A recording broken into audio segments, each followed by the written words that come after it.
Vă salut, dragi prieteni! În videoclipul acesta vreau să vă prezint iepurașii. Am și ceva noutăți. Da?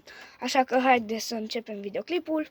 Aici avem femela de comun, din care din 6 pui a rămas doar cu 1.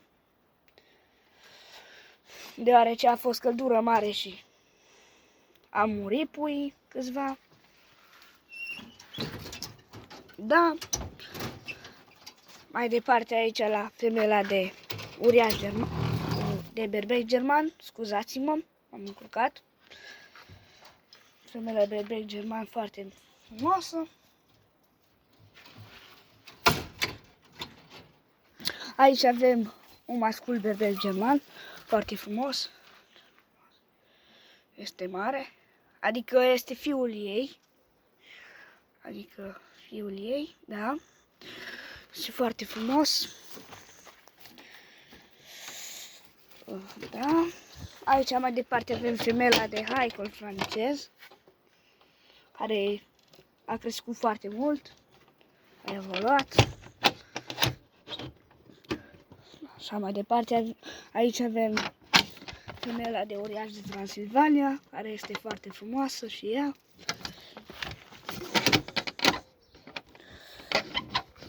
Da.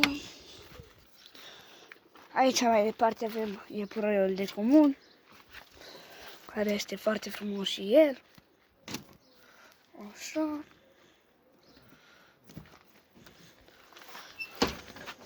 Astăzi am vrut să fac un video, deoarece n-am mai făcut de mult video.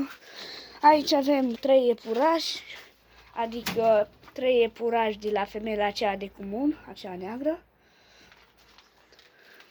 Da? Și o femelă mare de la iepuraica de uriaș de Transilvania.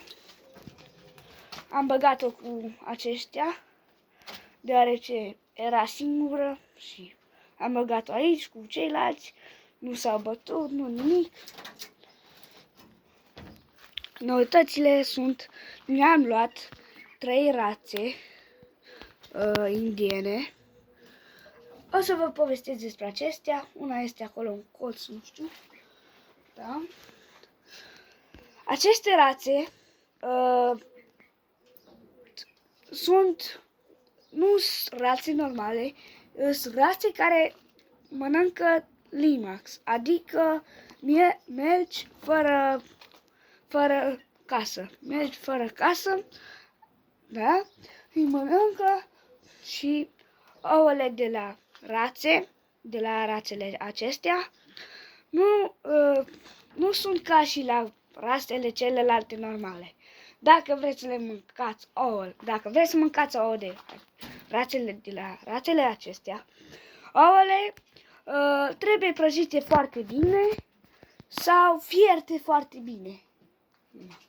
Și, da, nu sunt de tăiat, astea sunt doar de mâncat limax. O rață de asta poate curăți 1 hectar de limax, să mă zice 1 hectar de limax. Da, și cam acesta a fost videoclipul.